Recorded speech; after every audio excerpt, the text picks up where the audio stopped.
Gervonta Tank Davis akhirnya balik ke ring setelah beberapa bulan ngilang, tapi yang terjadi sangat di luar dugaan. Bukannya menang KO kayak biasanya, dia malah dipaksa seri sama Lamont Roach. Banyak yang bilang hasilnya ngaco, terutama kejadian di ronde 9 tuh. Gue nontonnya sampai emosi anjir. Jadi apa yang sebenarnya terjadi di pertarungan ini?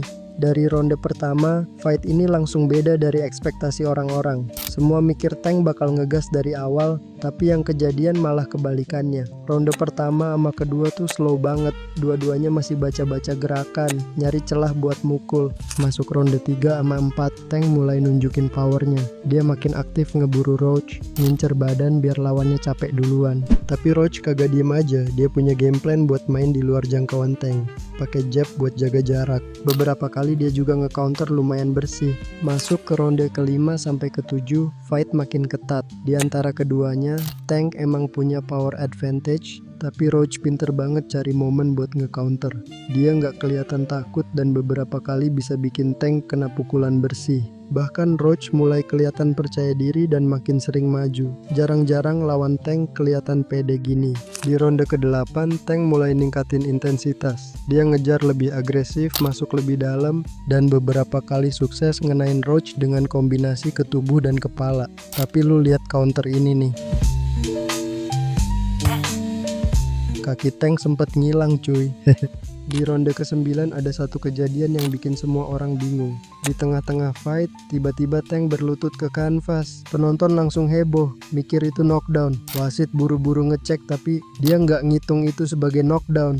Alasannya, katanya Tank berlutut bukan karena pukulan, tapi karena mata Tank kena grease, minyak dari muka sendiri. Jadi pandangannya ngeblur. Masalahnya, aturan tinju jelas. Knockdown itu dihitung kalau petinju jatuh gara-gara pukulan lawan atau dia sengaja berlutut. Di sini jelas-jelas Tank milih buat berlutut. Jadi harusnya sih ini dihitung knockdown. Nggak peduli alasannya apa. Tapi karena nggak dihitung, fight lanjut kayak biasa.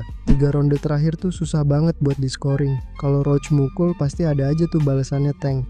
Tapi kalau dilihat-lihat, pukulan Roach tuh lebih kelihatan impactnya di Tank. Jadi ronde-ronde akhir ini bisa aja dikasih ke keduanya. Tapi gue lebih condong ke Roach karena impact itu tadi. Setelah ronde 12 selesai, juri kasih hasil majority draw 115-113 buat Tank. Sementara dua juri lain 114-114 seri. Kalau menurut gua, fight ini emang ketat. Kalau lu kasih keunggulan ke Tank di awal dan serangan yang lebih power, mungkin dia bisa menang tipis. Tapi kalau lu nilai Roach lebih aktif, lebih strategis, plus ngitung knockdown di ronde 9 itu sah. Buat gua pribadi, skor paling adil itu 115-113 buat Roach.